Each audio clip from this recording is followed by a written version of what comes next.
Is Labubu a gay icon? If you've been on the internet recently, you've likely seen the Pop Mart phenomenon, Labubu. She's fuzzy, she's slightly scary looking, and she's been selling out in seconds, even with her high price tag. But interestingly, she's also fostered a devoted fan base of queer people. Drag Race alumni regularly go viral for their Labubu unboxing videos, with some getting the expensive dolls as tips from fans at their shows. UK vs. the World winner Blue Hydrangea recently got into Labubu drag on TikTok Live, and it is genuinely so disturbing, but also kind of camp. People are dressing like Labubu at pride parades, queer tattoo artists are giving them custom ink, and there's even a very thorough tutorial on how to give a Labubu a BBL if that's something that you're into. And celebs like Rihanna, Lisa, Dua Lipa, and even Bethenny Frankel have been seen accessorizing with the dolls. So what is it about Labubus that queer people can't get enough of? And is Labubu herself queer? Before you roll your eyes at the absurdity of trying to label the sexuality of a toy, I agree, this is all absurd.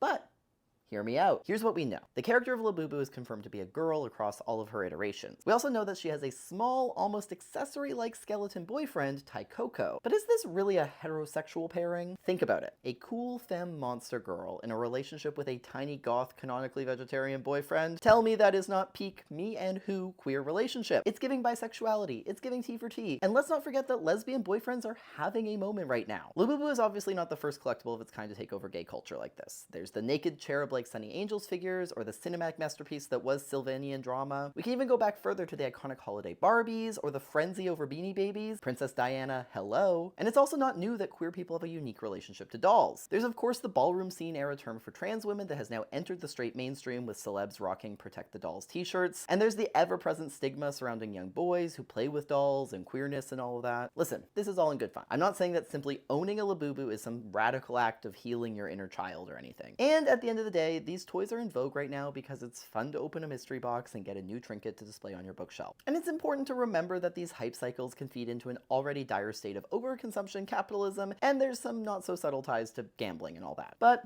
for the fun of it, I for one am here for the lesbian Labubu agenda. She is a femininomenon. A what? A femininomenon.